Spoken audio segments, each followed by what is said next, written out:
Thank you so much. It's great to be with so many people that I agree with. It's a nice feeling in this town when that happens, I tell you. And this is an issue that, at least in the past, has crossed party lines. This is an issue that has been something that at least I hoped and thought, General, that we're beyond questioning the need for the Violence Against Women Act. I can remember as vividly as it was yesterday, when way back in the 80s, I, as chairman of the Judiciary Committee, got a report from what the General will tell you is called the Bureau of Justice Statistics. And I saw that while violence crime against men in this period, we all talked about violent crime and the effect of cocaine and all these things about and crack and how gratuitous violence was manifesting itself in ways we hadn't seen. That although violent crime, I thought, was rising relative to everyone, it was actually trending down for men. It was trending down for young men between the ages of 18 and 30 even. But violent crime, according to statistics, was actually up as it related to women over the same period of time. And I can remember thinking to myself, how in God's name is that, how do you explain that? And literally, as some of you in this audience who were with me, or I should say I was with you from the beginning, we actually resolved we were going to do something, we're going to find out why, and we're going to do something about it. Without boring you with the journey that took us to the passage of the Violence Against Women Act, I can tell you how we went about it. And I think it's important in order to figure how we go from here. I went about it by first getting people to acknowledge that there was a problem. Now, it's kind of hard to believe, but the biggest issue back then in the early 80s was their willingness to recognize this is a problem. Remember when you came and testified? That this was a problem. Folks on the left and the right and the center, the one thing I was convinced of, all had to acknowledge first and foremost, before we do anything, that this is a problem. I argued it was a crisis. Because once people acknowledge in our society that a problem exists, then right-minded people, almost regardless of their political disposition, right-minded people will decide how to figure out what to do about the problem, to do something about it. But it really was first, is there a problem? And that's when the next phase of the journey took place. Rather than attempting to do everything that at least I thought we should do about the problem, as chairman, I decided that it was more important to have a unified Congress and a unified nation on the issue than it was to have the perfect bill. Because there were certain things I remember sitting with, as some will remember, with old Strom Thurmond, and saying, literally, look, on this issue, you have to acknowledge there's a problem. Let's agree on what we can agree on to begin the journey to fight the problem, and then we'll go back and fight later about what else has to be done about the problem. Because I know from experience, and unfortunately I have a great deal of experience in the Congress, I know that if you try to do it all, you don't generate a consensus. And the single most important thing is for us to have a cultural consensus that this is a god-awful problem. And so, although from the beginning, as I said, I knew and many of you knew that we had to do something about dating violence or helping victims find long-term housing, for instance, I thought it was more important to establish the principle as a matter of law. Because I had guys saying to me in the Congress, okay, you're right about that, but I'm not going to raise taxes for housing money. I said, okay, no problem. No problem. Just join me in acknowledging the extent of the problem and deal with the core. And quite frankly, it was also a matter of our civic culture.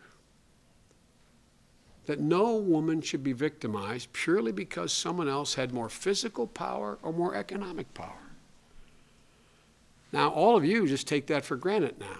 But remember back when we started holding those hearings.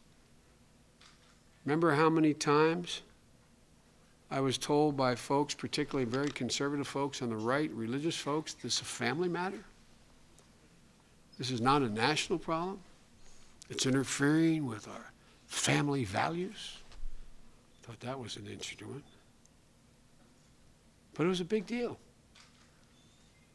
But the core principle I wanted, and I think all of you who worked with me back then wanted to establish was, as a matter of law, as a matter of our culture, as a matter of societal value, no one, as my father would say, that the cardinal sin of all sins was the abuse of power. He used to say this is the ultimate abuse of power. Many of you were my allies in that effort. Many of you really dedicated, brilliant folks in law enforcement. But people don't remember, law enforcement was a great supporter here. Religious groups and women's groups. And I say it all the time, but I want to thank Ellie again and again and again and again, because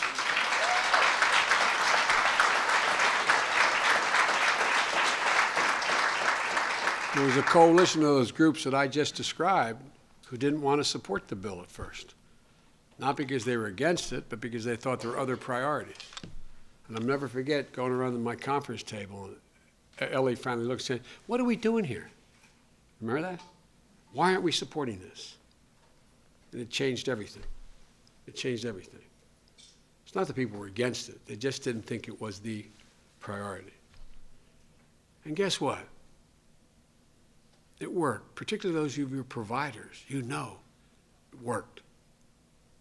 It worked in that it began to become part of our culture. It became part of our criminal justice culture. Police departments and prosecutors began to approach these cases very differently in order to hold abusers accountable and to make services available to support those who were being abused and those going through what used to be a double abuse of having to go into a trial system, into a court system where they'd be abused once again by the system.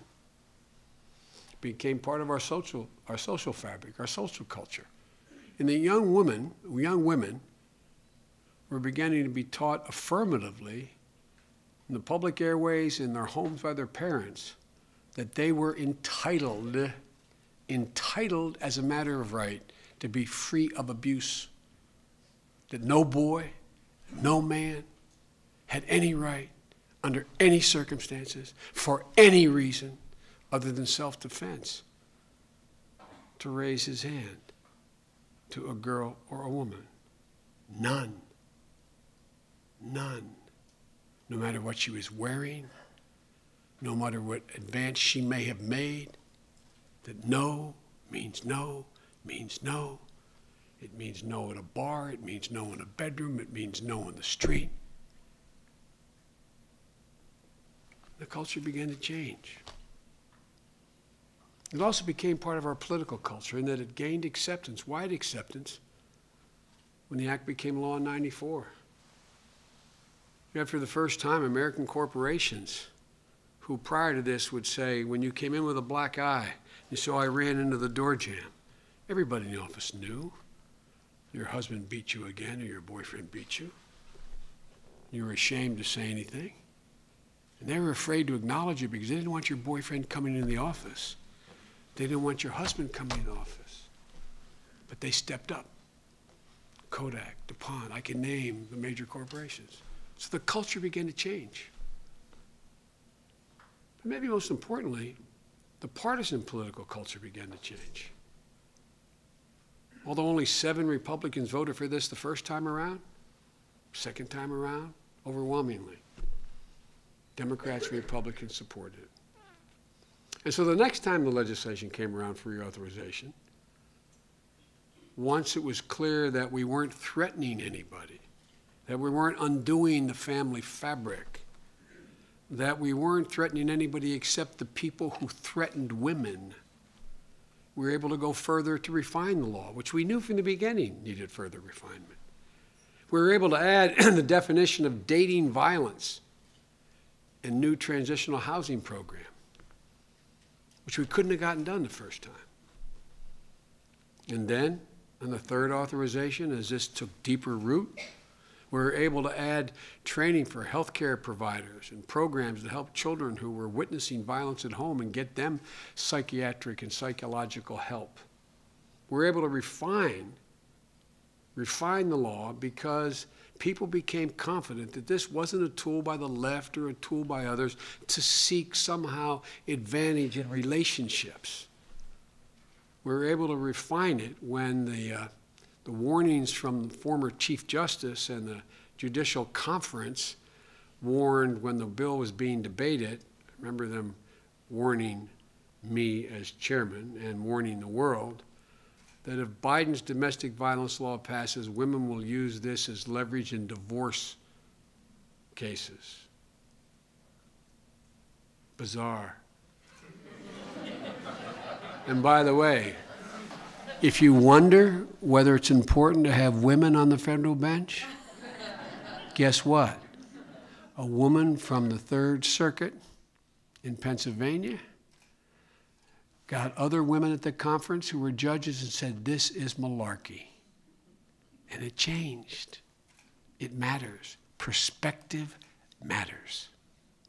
So folks, there's a consensus now in America around our daughters, our sisters, our wives, our mothers, our grandmothers, having the right to expect to be free from violent behavior, particularly the most damaging of all physical violence is at the hand of someone you know, the hand of someone you trusted, at the hand of someone that forces you to say to yourself, this must be partially my fault. Why didn't I know this? Some of you counselors out there know. Recovery from stranger rape is about 5 times faster than recovery from rape that occurs or abuse occurs at the hands of someone you know. Because you blame yourself. That's part of the sick part of our culture. No one any longer is making the argument that it's a violation of family values. As a matter of fact, it's become sort of a new definition of what constitutes part of a family value, an American family value.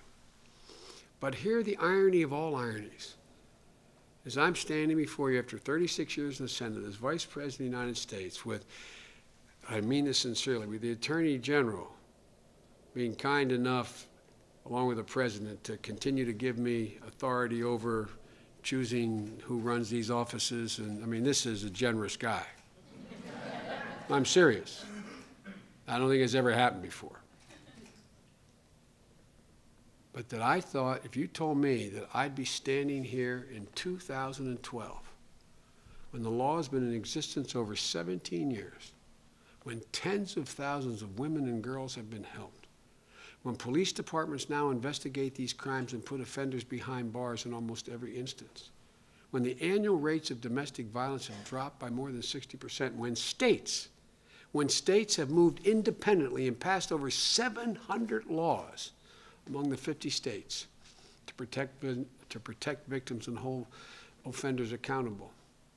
When we set up a national hotline that has answered more than 2 million crisis calls and still responds to more than 23,000 calls every month. And go listen.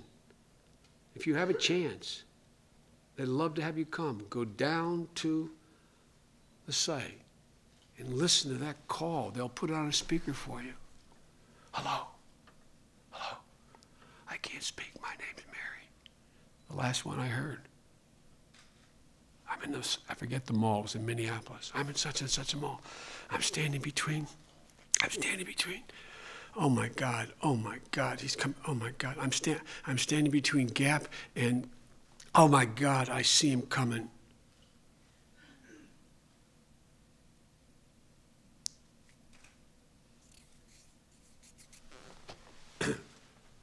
23,000 calls like that in some version come in every single month. And by the way, imagine the courage it takes to pick up the phone. Just think for acceptance. All you guys, just think for a second. The courage it takes to pick that phone up and dial the number.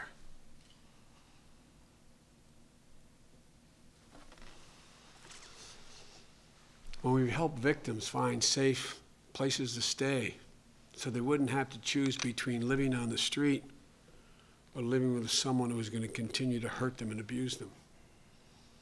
When all that has occurred, the idea we're still fighting about this in the Congress, that this is even a debatable issue, is truly sad. It's not a reflection on the law, it's a reflection on our inability in this town to deal with something that by now should just be over in terms of the debate about it. So the reason I took you through this journey, my purpose here today is to remind everyone just how widely accepted, important, and necessary this law is. I know I'm preaching to the choir, but for the press to hear, what are we arguing about? This shouldn't be hard. As recently as 2003, the last poll I could find, when women were asked what they care about most, 92% of American women said reducing domestic violence and sexual assault should be a top priority in America. 92%. I couldn't find a more recent poll, but I would be willing to bet you anything. If there's one in 2012, the numbers would not have changed. And look, this is a never-ending fight. You all know this better than I do. And we're still refining, still improving. There's still a lot of work to do. The latest version of the Violence Against Women Act, and Pat Leahy deserves a great deal of credit.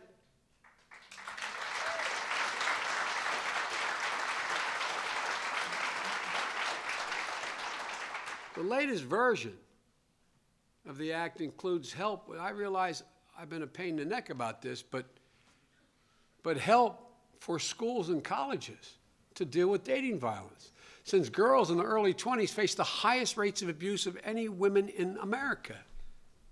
It's going to help law enforcement screen for domestic risk factors that we know lead to domestic violence homicides. And that's going to save lives. And it's going to give police and prosecutors more tools and training to build cases when a victim and the offender know each other, which still remains the most difficult place where we've made the least progress, but the least progress is where women are victimized by acquaintances or friends. We're also refining, but we shouldn't be arguing about the core issue of whether or not we should reauthorize the Violence Against Women Act. This has now become, and I would argue proudly, part of the redefinition of our culture. We've become identified with this around the world. I travel as much as I think the only person who's traveled more than me is Secretary Clinton. I've traveled over 580,000 miles so far, literally. And I've had the honor of meeting every head of state of consequence in the world. I meet with civic groups in other countries. As much progress as you all know we have to make on women's issues, they look to us. We're trying to export this philosophy to nations where daughters and wives are still victimized. Every day, women still suffer unimaginable horrors across the world, so-called honor killings, acid attacks, dowry-related murders, genital mutilation. We we shouldn't be having this debate. And if anyone thinks that this is no longer relevant, and I know none of you do, just look at Sharon. Look at what she went through. My God. This woman has incredible courage. We talked during the trial. I couldn't imagine, Sharon. You had to sit through every detail. You had to relive every day in court. But I'm confident you go to bed at night and pray is purged from your memory. Every day, every detail. You should take some comfort, kiddo, from one thing. You've given solace, strength, hope, and resolve to tens of thousands of other people in this country. But I got to admit to you frankly, I couldn't have done it. I couldn't have done it. But you did it. And you wonder whether or not this law is necessary. You don't, but some people apparently do. So folks, we think this law is relevant as relevant today as it was the day we passed it. That's why in addition to pushing this reauthorization, we independently, because it's within our administration's power with the leadership of the President and Attorney General, we've independently, because he can't wait, changed once and for all the definition of rape so that all victims who report this brutal violation are counted in our nation's crime statistics and get help.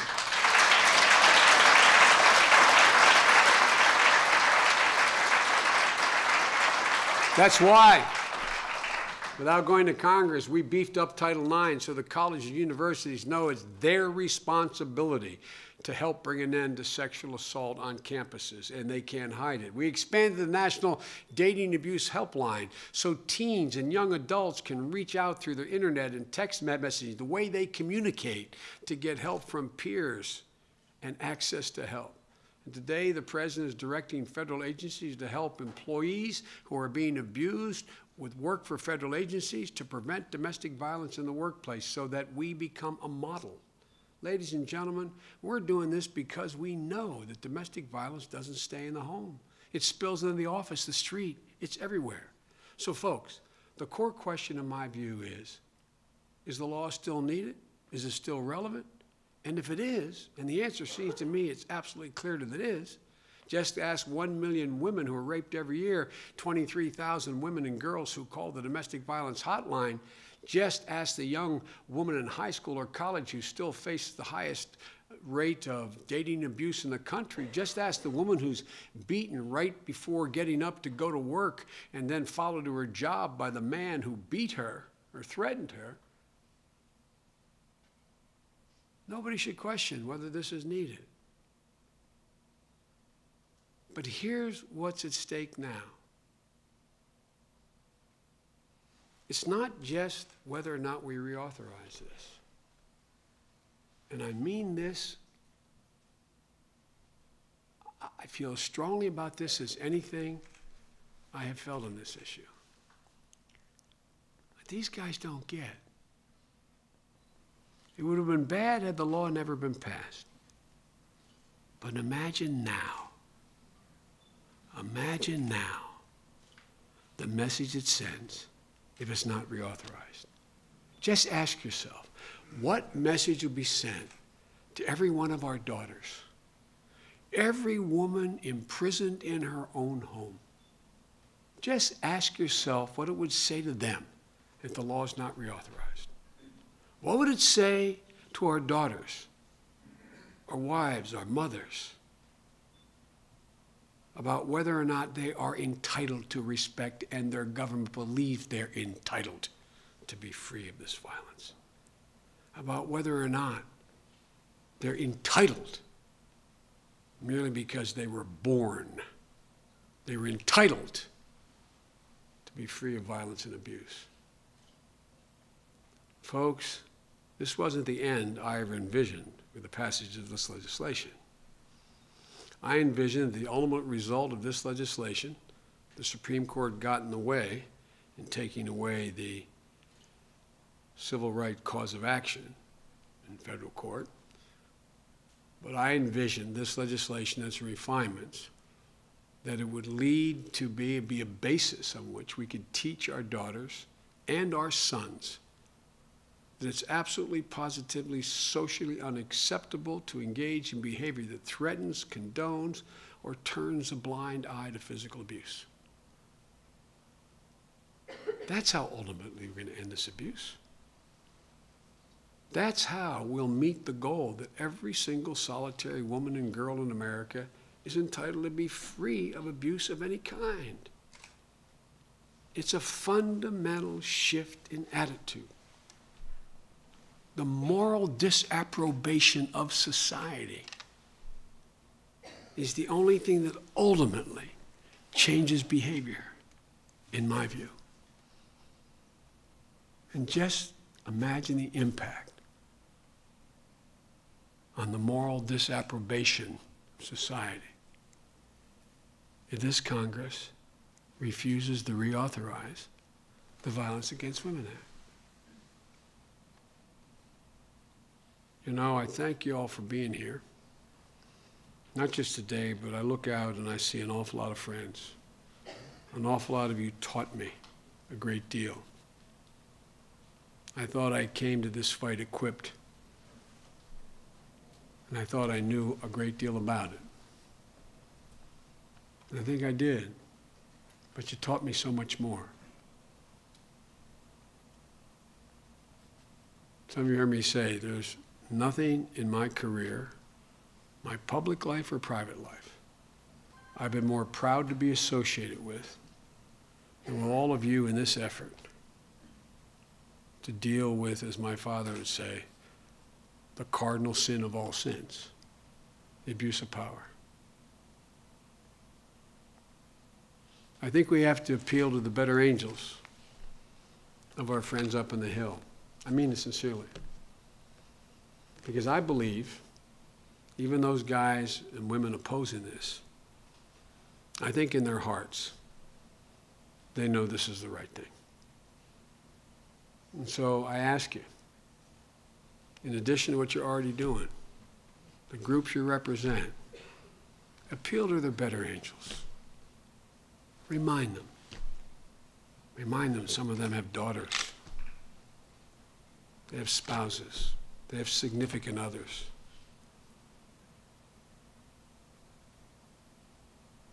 And this matters.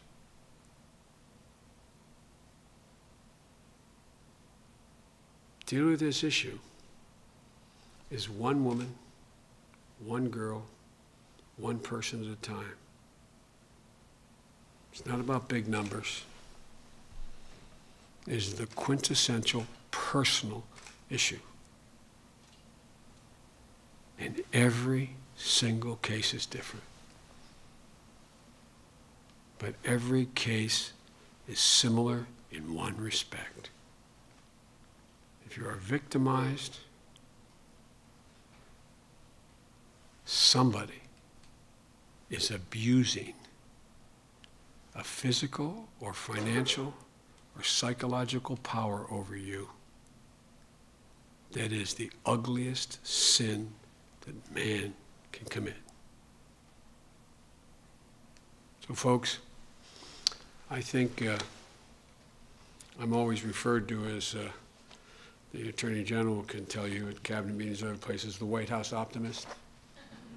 I am an optimist because I believe that history of the journey of this country has been, it has always moved toward personal freedom. Always. It's sometimes slid back, but it's always moved forward.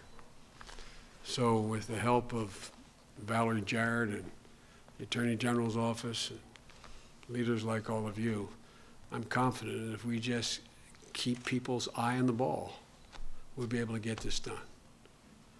But it is an irony that a law that overwhelmingly has worked is now being questioned whether or not it should be reauthorized. We can't let that happen. With your help, I don't think it will happen. And for all of you who are providers, all of you who are involved with caring for and intervening on behalf of and helping the women out there, all you law enforcement officers, all you folks running the shelters, all you folks who are engaged in the nursing profession, and doctors who have become much more attuned. So I want to say thank you. My mom used to have an expression. If she were here, she'd look at y'all and say, "You're doing God's work." You really are doing God's work. Thanks an awful lot. See y'all later.